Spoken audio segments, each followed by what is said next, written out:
Manchester's real glory was a continuum of first-class rock and roll.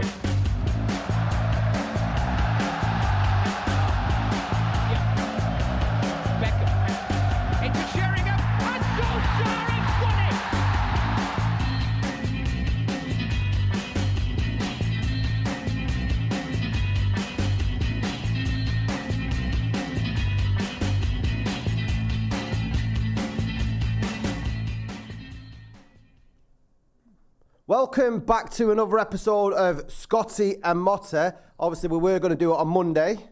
We didn't. We were going to do it on Tuesday, and then we didn't because pancakes was the excuse last night. But now we are back for a midweek special of Scotty and Motta. You can dab all you want, sunshine, getting knee-deep in sugar and lemon. Right, yeah, so we're going to talk all things kicking off. Marcus Rashford being the god of football that he is. The rumours regarding who's going to sign Manchester, who's going to buy Manchester United even, Qatar, will the Glazers stay? Will he put more money out of his pockets? But first, I'd like to just admit something live on YouTube. You're amongst friends. Okay. You can do. I feel really pathetic. I agree. And you should do, whatever it is you're going to admit. And I found it really, really petty. But I found it so funny when Liverpool got spanked by Real Madrid last night. You know, I just like I shouldn't have found as much amusement in that as I did. I cried. Laughing. I enjoy Liverpool losing more than I enjoy United winning. Good. So do I. Because it tends to happen more. Well, especially winning things. Yeah, it was hilarious. You know what I loved as well about that was the fact that they took a 2-goal lead. It was like, this is going to be one of these great nights at Anfield. That atmosphere didn't work much last night, did it? That 12th man. Yeah, exactly. And it was all, look at Courtois in the doghouse. And Alisson was like, nah. You want to see a clanger? Watch this. Yeah. So, yeah, it was hilarious. And it just amazes me with Real Madrid because they're just mint, aren't they? Yeah. Like, Madrid have given me the best nights outside of Manchester United in European football. At the expense of Liverpool. Yeah, no, it's true. And I know it sounds pathetic, but you're right, it's funny. I remember telling you about the time we went. I told you, Anna, when we went to Disneyland. What happened? You were stood in a queue at Disneyland to go and sit on. No, we were stood outside the castle. Yeah. You know, the fairy castle. Just for like context, this was you and your dad. Yeah. Sounds a bit like what? You and your dad went to Disneyland. How old were you? I was 41. What? No one's judging. Yeah, when Liverpool played Real Madrid a few years ago, the Loris Karius final, should we say? We were all in Disneyland. It was me, my kids, my missus, and my mum and dad. And on the last night, we were going to go and watch the fireworks in front of the fairy castle, and it was the Champions League final. And me and my dad had sort of agreed, and my mum and missus had sort of told us, won't check our phones, we won't find out the score, because it'll put a dampener on the night if we found out Liverpool just won the Champions League. And it's our last night in Disneyland with the kids, let's enjoy it.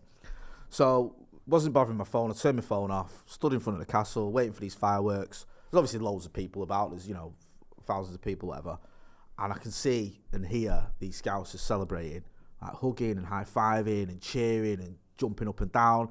So you just think, they've done it, haven't they? Do you know what I mean? And then I heard one of them say, like, I really love Gareth. I'm not going to do the accent. I really love Gareth Bale. What a legend. So I'm thinking, love Gareth Bale? Why would a Liverpool? What could Gareth Bale have done to make a Liverpool of that? And then it dawned on me, they were Evertonians.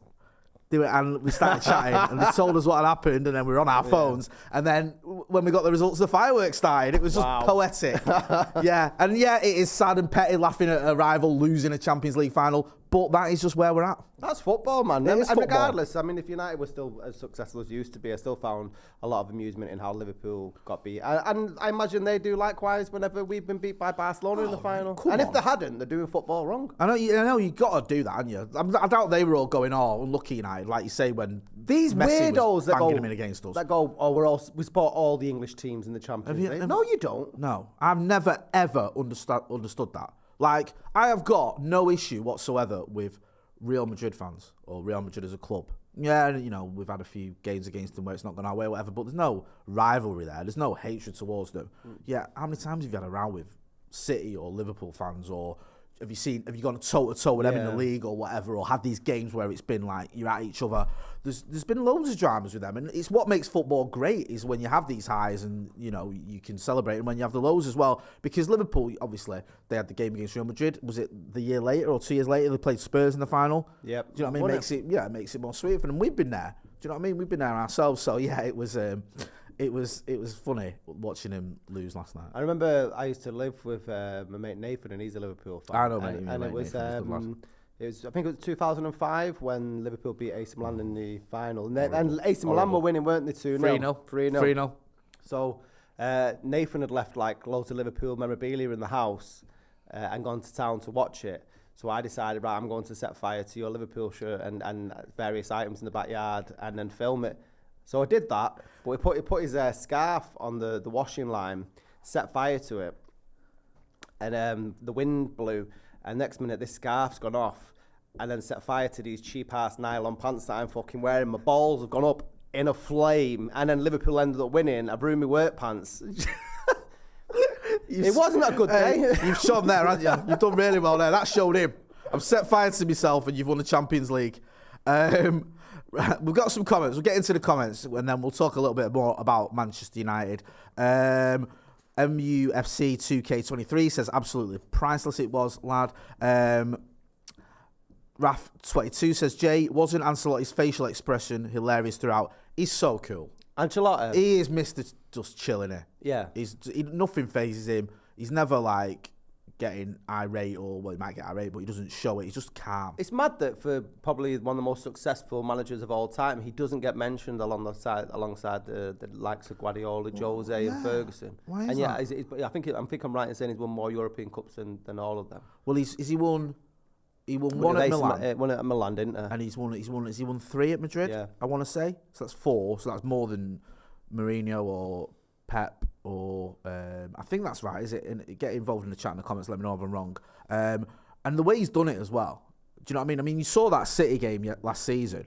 I celebrated those 2 late goals like it was Solskjaer. 99 in the Nou Camp, honestly. And I know it's sad, but seeing City win that Champions League would have been awful. I would say, I was amazed when Solskjaer was still at United and the rumours of him going were ramping up. I kept saying to people, like, why are we not going for Ancelotti? And I was like, he's past it, is that ever? I'm like, are you mad? And then obviously he went to Real Madrid and, Well, he's actually, he has won 4. He's won 2 at Madrid and 2 at Milan. Yeah. Do you remember that 2? I don't even remember. Was it the 2000? It was the worst European Cup That was one at final. Old Trafford, was it? Old Trafford? Yeah. AC Milan and Juventus, was it? Yeah, that was the worst final. They should have abolished the competition. It was that bad.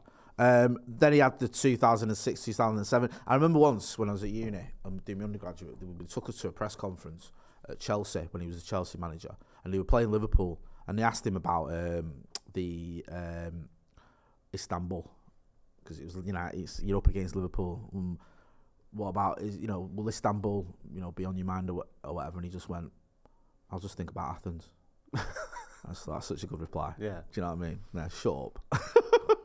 Yeah. You know what I mean? Not a drama. I beat him in the Champions League final 2 years later. So you know what I mean? It's not like with a worse team. Yeah, so it's not like it bothers me. The way he said it as well, it was just straight away. He's just like, he's so cool. He really is a cool chap. And if you're watching now, can you subscribe and like if you haven't done so far? We've got Ethan on helping today with Alexi, and he's just been trying to dig us about subscriber numbers and likes and stuff like that. So he's been what? He's been like saying he's been trying to stoke the fire of rivalry between us and Sloppy Joes. There is no rivalry between us and Sloppy Joes. I don't know what he's going down that route for. If there was there weren't a rivalry between us and Sloppy Joes when I came to your live event, was there? Yeah. And performed on stage with you in a performance that, if I'm being brutally honest, is still spoke about to this day, mainly by me, but still. Yeah. He's being really quiet behind there, isn't there? Yeah, you stay quiet, Ethan. Yeah.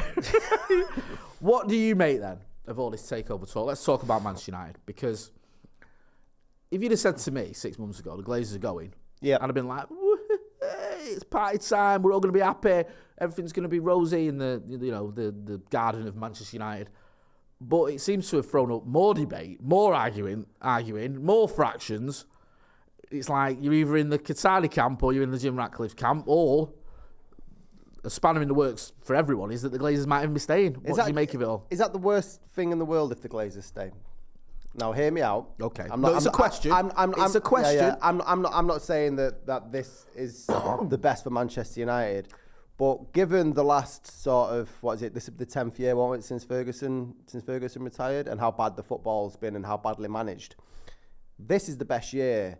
Maybe they're getting their shit together, and the people that they've got actually running the football club look like they know what they're doing. They've signed the right manager. Now, I know we're still in debt, but could they have turned a corner? You and your devil's advocate. What you like? You Red devil's advocate. You've been doing this for years. But no, I just like to throw topics. I know you do. I'm not saying that's the right thing. I know you're not. But with the conversations that are surrounding Qatar and potential sports washing and greenwashing or greenwashing. Did you know that was a thing? No, I never heard of greenwashing before. No. Do you know what the issue is? It's the fact that they've got everyone fired up. But not just saying they're going, but there's a lot of people now looking at it going, new owners, new stadium, new signings, it's going to be great. Not everyone, but a lot of people looking at that. And the Glazers are finally going. And then the Glazers turn around and say, actually, we're staying. I think that's going to make people so angry because they've had this sort of... But they haven't said that they're going.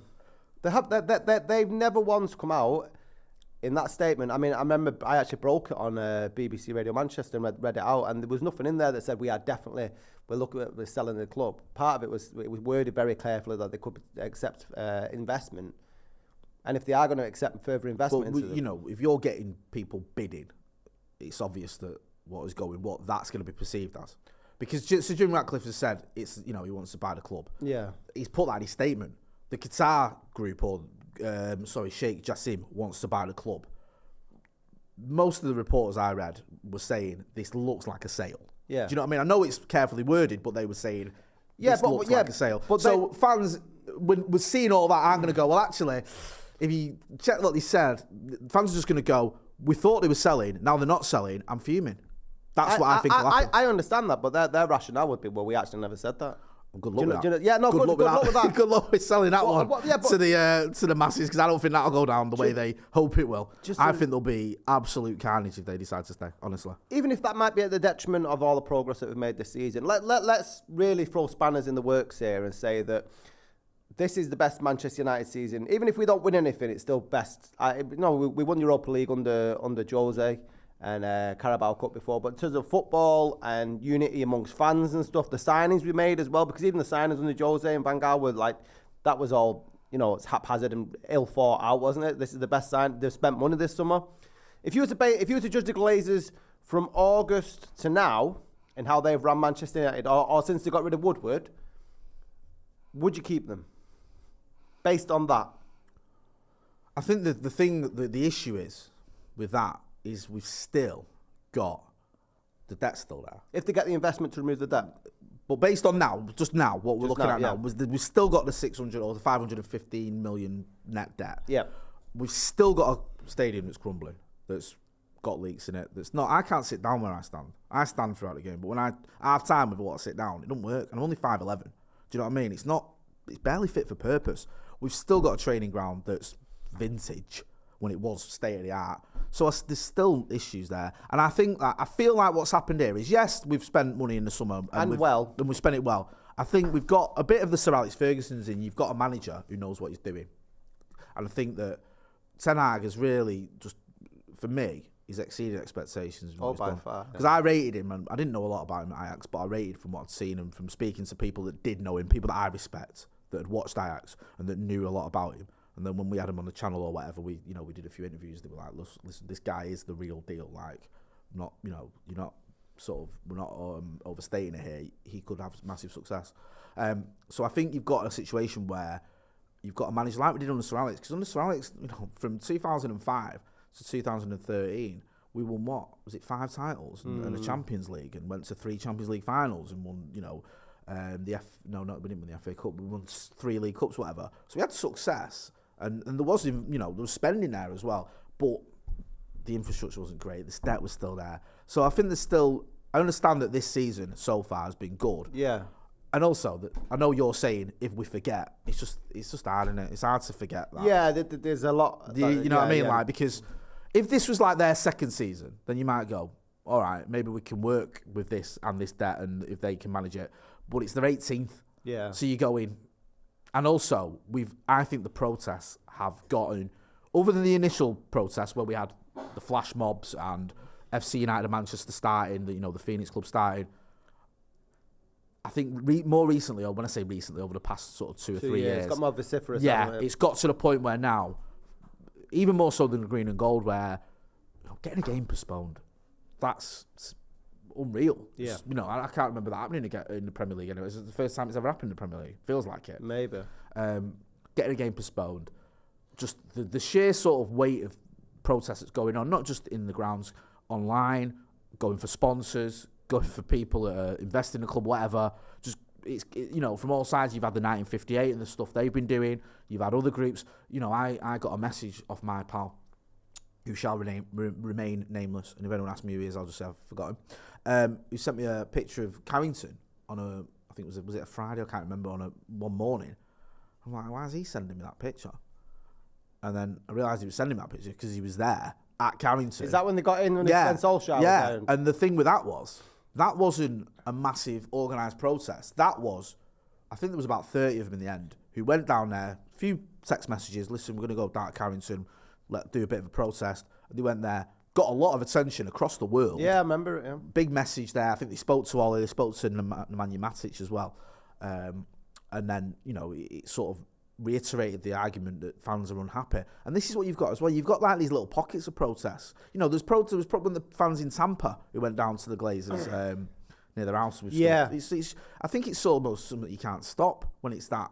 There's that much anger and energy. There's far too much momentum, isn't there? I think with the fans in terms of wanting the Glazers out, and by and large, it feels like we're as close as we've ever been to saying goodbye to them. All I was just trying to ask is, would that be the worst thing, especially when you're looking at some of the rumours who may be coming in, because there's a lot of fear and conspiracy theories about the Qatari man who's fronting the bid. Yeah, because this is Sheikh Jassim, I think his name is. Now, ostensibly, he's an individual. This is what the PR is, that he's an individual who's very rich. He's done well for himself. He's from Qatar, but he's nothing to do with the government or the ruling family there or whatever. However, without being a cynic, I think his dad was prime minister for a while, right? And he was appointed head of the Qatari bank when he was like 12 or something, not 12, sorry, when he was very young. So it's like, okay, he seems to have, there seems to be a bit of something going on here where you might question this. So, listen, I've said all along, I haven't got a problem with an individual or a group of investors from anywhere in the world. I don't care where you're from. Yeah. I don't care if you're from Qatar. I don't care if you're from West or if you're from, wherever, Timbuktu. I don't care. What I don't really want is state-owned. And if this is that, then that's where you go. Why? Because if it's state-owned, why is a state buying Manchester United? Were we not having these arguments about a state or what was going on when a state bought PSG? I remember having the same arguments. I remember having the same arguments about when it was City, when it was the Abu Dhabi group, when it's obviously, we all knew, when it was Newcastle. People going, and I was one of them. I was going, we're just going to forget about, what's going on in Saudi Arabia and what happens to Jamal Khashoggi, and we're just going to ignore all that. And, oh yeah, it's a private investor. Is it? And now it's like, when it's us, it's like, it's different, isn't it? Is it? Is it not the same How thing? does it impact you personally as a fan? Right, I just explain this to me, because I was trying to have a debate on Twitter. Like most things on Twitter, you definitely can't have a debate and get your point across. So I want to know what it is that you find will be the difficulty with Qatar being the state that owns Manchester United. Personally, how would that affect you as a person and a United fan? It'd be the way you feel, wouldn't it? Really, I'd feel a little bit like we're selling out a massive section of our fan base. If we're going to, the Rainbow Devils have already highlighted the fact that they'd be against it, and we're just saying we don't care. It's not our issue. Do you know what I mean? Like, I'd feel a bit of a hypocrite because I was critical of other clubs when they did it. I was critical of the fact that, you couldn't even wear a rainbow T-shirt when you went to the World Cup in Qatar. And I feel like now it's like, well, they're going to buy us Kylian Mbappe and Neymar, and I can stomach it. And it's like, it would make me feel uneasy, to be honest with you. To the point of you not going to Old Trafford? Probably, yeah. So you wouldn't go to Old Trafford if United were owned by Qatar? It depends on the game. Again, It depends on the game and whether we're going to win trophies or The not. Champions League final, I'll be Yeah, like, Champions League final. Depends on the players they bought. Yeah. Like I said, it's not. I don't want them to make it about Qatar because it's any state. I think Maka made a No, good but point. we're only making that point because they're the ones who are like, linked. If people say, "Well, America drop bombs. America do this. America." I want America owning us. Do you know what I mean? Like, I wouldn't want a state own us. Why are they buying us? What is it for? Why did Abu Dhabi buy City? Because they're all City fans. Come on. So why did the Bowley buy Chelsea then? Why did they buy Chelsea? His consortium. Yeah, why? To make Chelsea successful? Eventually to make money out of it. Right. Eventually. Right, okay. Yeah, I presume that. I mean, he's a private individual, isn't he? And he's got a consortium. So I imagine that somewhere along the line they want to turn a profit. Right, okay. Because I can't imagine this consortium of American investors are all mad Chelsea fans who all just want to see Chelsea do really well. Now, I don't know how they're going to make money, the amount of money they've been spending. I think they've absolutely shot themselves in the foot. But I imagine that was the end game. Yeah. When they went into it, if you're spending, was it $2.5 billion on something as a consortium? I'm thinking they're looking at going, we can make money. Where do you stand on it? I disagree with the human rights record or the human rights lack of in Qatar. I massively do, but I don't know how difference it makes in terms of football fans. It's hard to separate the two, isn't it? Like I can say, oh, it's horrible over there what they're doing in Qatar, but on my day-to-day life, there are human rights. Or lack of human rights happening all over human rights abuses happening all over the world, isn't there? But I don't go pointing my finger at it left, right, and centre. Would it not bring it close to home that they owned your club? Like, that's the point. But this is the someone thing. said to me they own the Shard. Right, but they own the Shard. Have you ever? I've been to Sainsbury's 3 times this week. Right? Do I stop going to Sainsbury's? Qatar own sharing. I went down to Harrods 2 weeks ago, but I didn't at all. But I could have done, if I had the money. So, and what level of hypocrisy is it? Do you go and stand in Sainsbury's chanting? Do you scream and shout if Sainsbury's lose to Tesco? Does it change Manchester? Do you know what I mean? Does it change Manchester United? Is it? That's the thing for me. For me, Manchester United is different. If Sainsbury's put the prices up, right. I'll go and shop at Tesco's. If United have put the prices up, I wouldn't go and start supporting City. Yeah, I'm not. A club is different to me than a shop. I'm not defending anything that any regime may have done to other human beings by and large. I'm going to try and get to my point before it falls out of my head. But, and I've lost it already. Fucking hell. I think for me, because it's United's different for me. It's a big part of my life. It's something I love. It's something I care about. It's something where I take my kids. It's something that I'm passionate about. It's more to me than just a company. Yeah. Or a business. It's a way of life. I know that sounds cheesy, but it is. The point I was trying to make, and it's come back to me now, is that I don't think Qatar buying Manchester United is the same as is it Abu Dhabi who bought Man City. Yeah. And I don't think it's the same as Saudi Arabia buying Newcastle. I don't think it's the same as Qatar buying PSG because they were all shit clubs before they had them owners, right? Whereas Manchester United is already the biggest club brand globally, right? So that isn't going to change. Whereas what Mother Nature intended for the small little clubs like Newcastle and Manchester City, right? Wasn't where they are now. Right. So their owners sort of taking them well off track. Right. Whereas Qatar would just pretty much be putting United back on the pedestal that they deserve to be. Okay, I can live with that. Yeah. Do you agree? So by and large, like I told you and I put on Twitter the other day, they were putting lipstick on a pig. Right, okay. Right. Ethan, would you agree? He's not going to. Producer Ethan's like, he's loving. See, he's a good example, right, producer Ethan, because we had this discussion with him because he's a Newcastle fan. And I understand this argument, and I want to make this point as well. I understand anyone who just wants to go to the game and watch football matches and doesn't want to get involved, doesn't feel like they can, keep protesting or have these feelings towards it one way or the other. They just want to go and watch a game of football. It's meant to be a pastime. It's meant to be escapism. It's meant to be enjoyable. Yes. Do you know what I mean? Life's hard enough. And it's like, you just want to go and watch a game of football. I understand that. And it's whether it's the Glazers, whether it's Jim Ratcliffe, whether it's Qatar, it doesn't matter. You just want to go and watch your football team or you want to sit at home and watch your football team. Yeah. I understand that. I just feel for me it would feel different if we were stay home. But do you hold that same sort of level of concern to all of the products that you have? But again, Man United's a different. I've never said to me and my friends, let's start a channel about Tesco's. There's a niche. Yeah. Supermarket. I mean, if Tesco's are watching, we're not. We are available. You know what? Aldi, Asda, anyone. Will they take any sponsors? So I mean, and also, what phone have you got, Jay?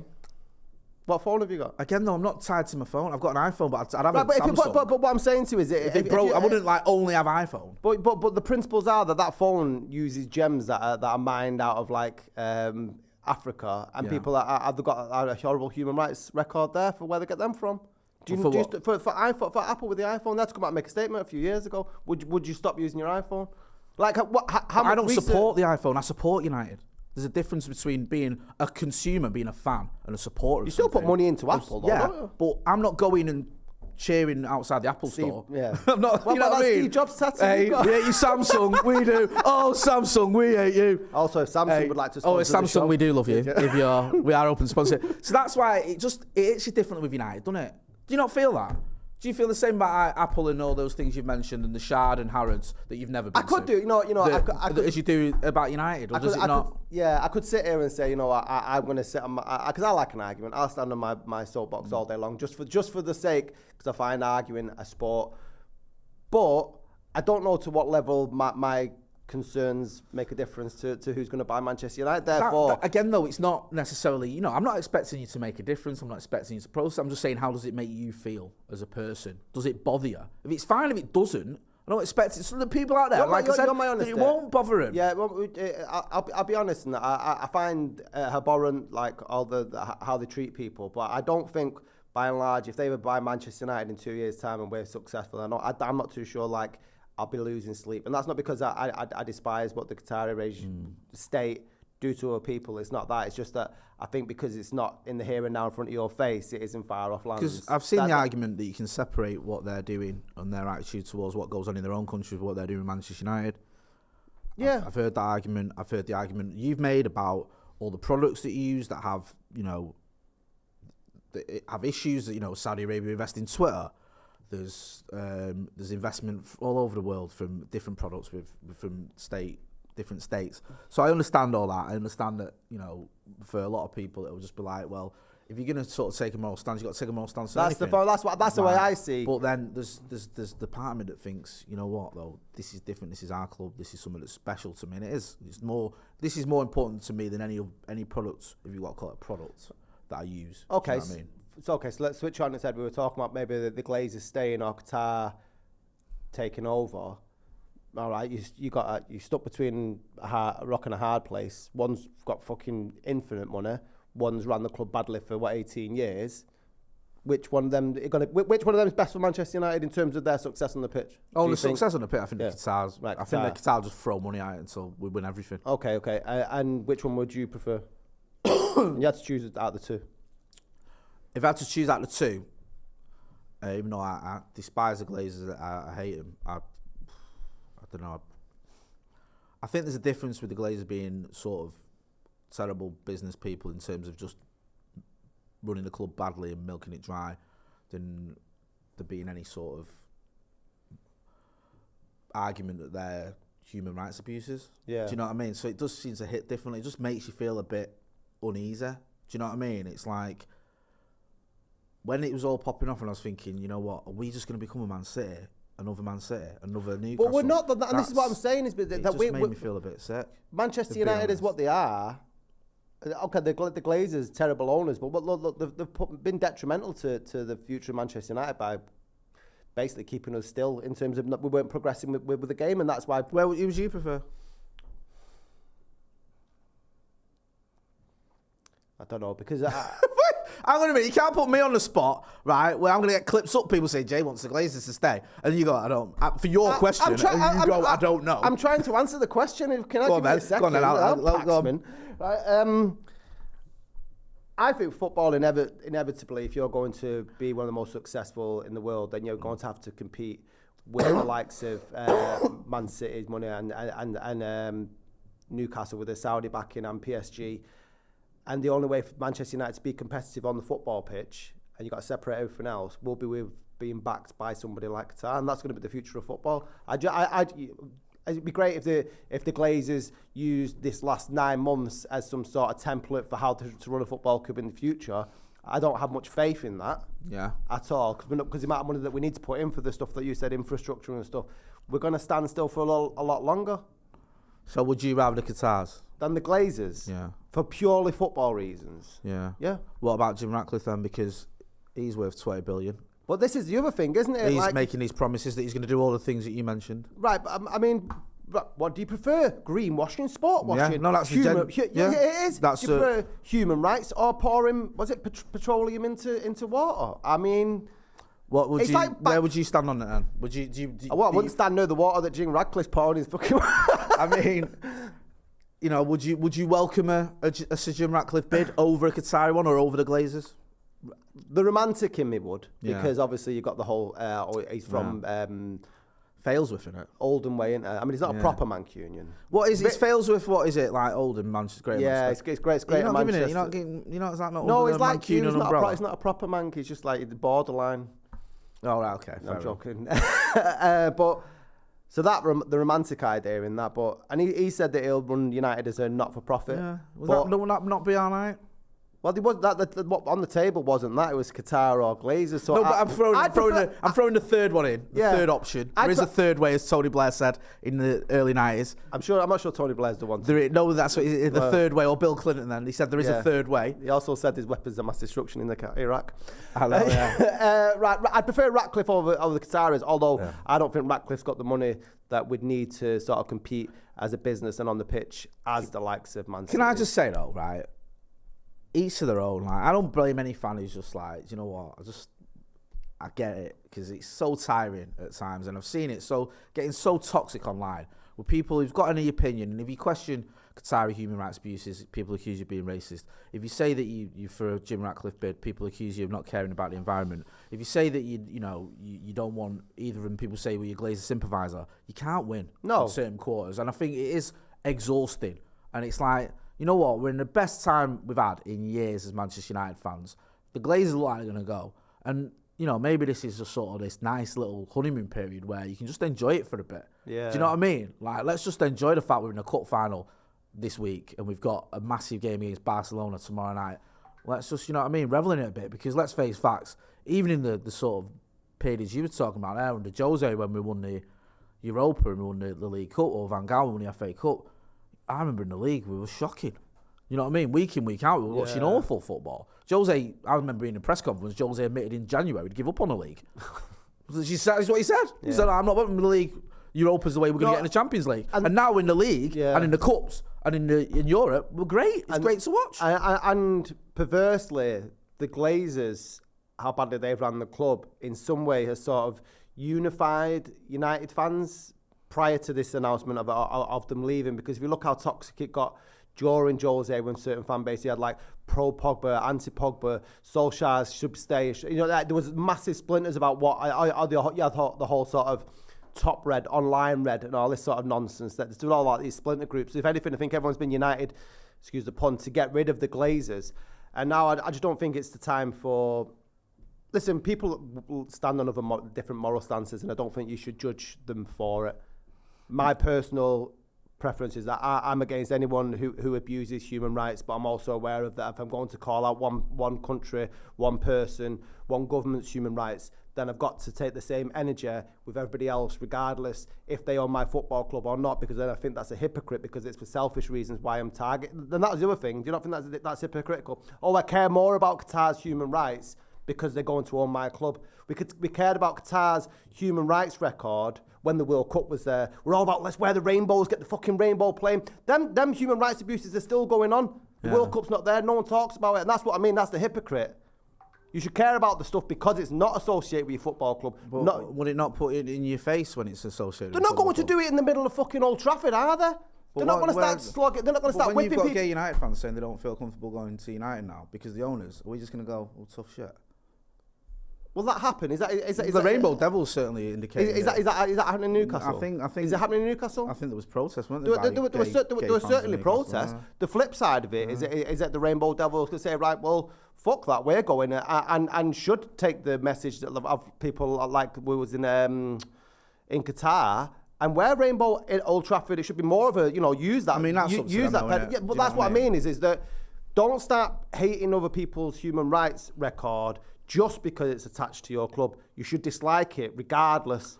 It's easy to say that though, bro, but like, You No, know, but I'm the doing, world's too I do. My job is to talk about Manchester United. You know, Qatar. If Qatar own Manchester United, and I'm not going to talk about Qatar, that's a nonsense.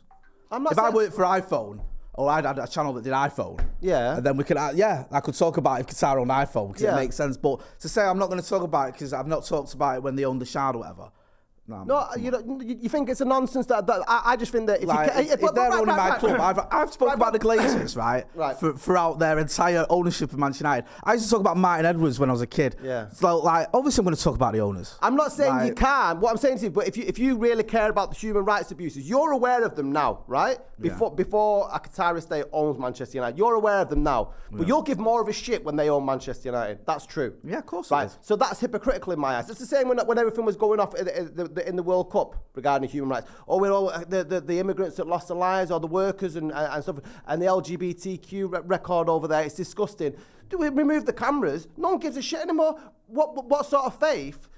Or maybe the people that have lost loved ones in Qatar when they were building the stadiums, or the people that were that are gay or lesbians within Qatar, and they see the world's media shining a light on them, saying, yes, maybe we're getting support now, maybe we've got like the world looking, and we can get the help we need. Oh no, the circus fucking pulls out of Qatar. Nobody gives a shit anymore, and that's what I find So you're largely saying hypocritical. we shouldn't highlight this? I'm saying we should highlight, but I'm saying if you're going to have the energy for it, it should be a consistent thing. It shouldn't be when the focus is on that certain thing. A few people saying, what aboutism, Scotty? I get what you're saying, Scotty, but we're literally talking about football.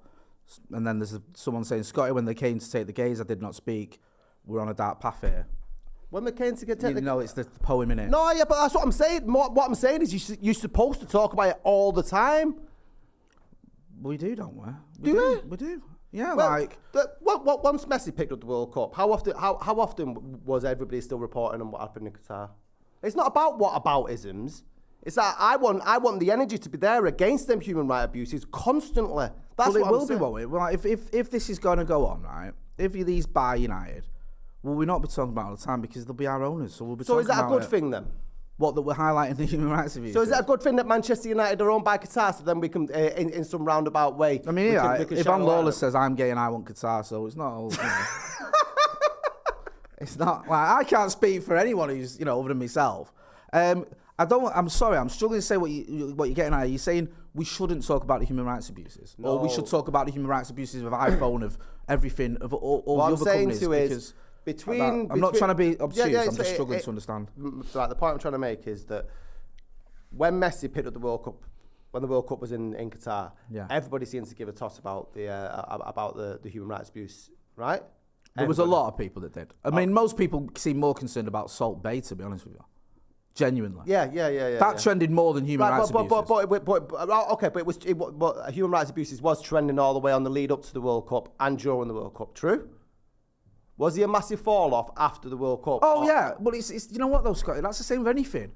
I seen Jared Leto winning an Oscar, right? For, who's the other kid? Matthew McConaughey. Yeah. For Dallas Buyers Club. And everyone's talking about HIV and AIDS. They're talking about it on the stage. I know. And then everyone's like wearing red ribbons and all that. Yes. And then the next day after the Oscars, they're all still talking about it. This is what right. And that's the point I'm trying to make. And now because Qatar's come back into the public eye, we're talking about it again. Yeah. It's the consistency. Not that we shouldn't talk about it. It's like if you care about it so much, then you shouldn't be doing it because it's on trend. And I understand we're talking about it now because they're trying to buy United. Yeah. But you can take that all back to the stuff about like Black Lives Matter, where everyone was doing like everyone just seemed to do it as a trend. It's not, if you really care about something, that's it. If you really care about something and you really care about it, you shouldn't support it because of a hashtag. You should fight against it But we do consistently. though, don't we? I'm not talking about me and you. We're superheroes. I'm talking about everybody else out there who's watching. Yeah, no. That's what I mean. They get to the point in the end. What will you do when, if the Qataris take over? Will you continue? Would you voice your opposition to their ownership, or not to their ownership? Maybe would you highlight what's going on in that country? Would you feel comfortable? Well, I'd have to start running past my paymasters at the BBC. At the BBC. I'm not too sure how long I'll be working there for. I don't want. Sorry, I didn't mean to throw you under a bus there. Because it is. You're right, and you're right. I'm not disagreeing with you. I get it, but we are going to end up talking about it because it's going to be in our face and we're going to own it. I'm not saying we shouldn't. I'm just saying it's that going to be it very should- hard to go, let's not, do you know what I mean? It's like the Glazers, Right, you know. but if you care about it, then talk about it constantly. I think that's what I was I think trying a lot to of, get I at. had the same argument with City fans, you know. A lot of City fans said to me, did you ever talk about that part of the world and what was going on there? Beforehand. But then the sort of counter argument was but then it wasn't highlighted to me until this went on. You know, it's like, that's why it got attention, because of that ownership. And people going, actually, this is what's going on. Because I couldn't have even picked it out on a map before they took over City. I know it sounds a little bit sort of Brexit here, but I couldn't. And then it's all of a sudden like, what? Who are they? What's going on? Why? They're buying City. Why? Because what's going on? So it does get highlighted. And I think that it can be a positive and a negative thing. I think one thing's going to happen is it's going to go on and on and on. We're already seeing people arguing about it. We're already seeing people sort of saying, you should do this, you should do that.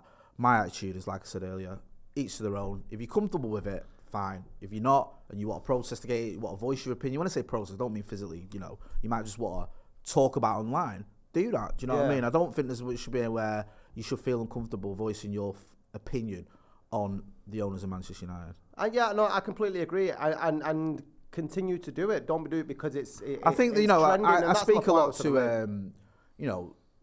I think is it David Mooney, there's a lad who does the City podcast, who's openly gay City fan, and he spoke about it. Yeah. You know, like sort of how he felt about it when those owners came in and there was question marks about their sort of attitudes towards gay rights.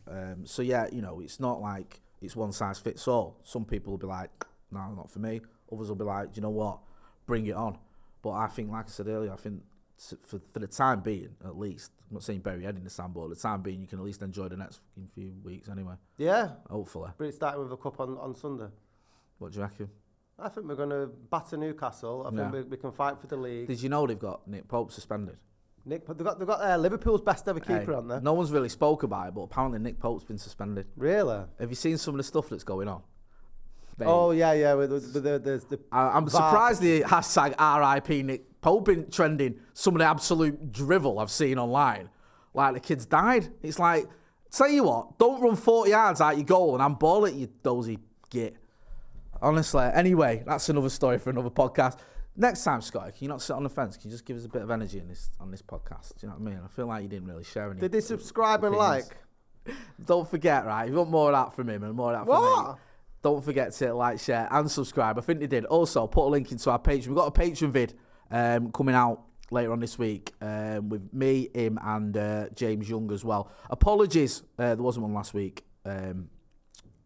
But I was over in Barcelona and we were struggling to get together. And apologies as well for not doing this on Monday like we said we were going to do. Yeah. But on Monday, we had something on, didn't we? Yeah, I had something on. And then yesterday, it was Pancake Day. So I messaged you then and said, can I go Pancake Day with my kids? Yeah. And you went, go on then, if you want. So yeah. I'm going to respect your human rights to have pancakes when you want to. Thank you, because brother. we live in a country where you're allowed to celebrate Shrove Tuesday or whatever. Oh, Miss Man United's in the chat. Yeah, I went out with my lady friend on Monday night and it was a very enjoyable evening. Anyway, yeah, you've been Scotty, I've been Motty. This has been Scotty and Motty. Subscribe, link, like, whatever. Yeah. Link? I don't know why I was doing it. Can you tell? I think I've had maybe 9 cups of coffee today. And I've got to work after this. That's been Motty. I've been Scotty. Subscribe, like, tell your friends, share the video. We're trying to get a sponsor. Joe Rogan money, man. Sort it out. We can only do it with your help. And we promise that we'll buy all of you a badge or something if we can get like to big numbers. Right, we want to try and get to 6,000 by the end of what we're now, February the what? February the 22nd. Right, by the beginning of March, 600. And you can help us by liking and subscribing. That's been Motty. I've been Scotty. We shall see you next week, as long as he's not eating pancakes.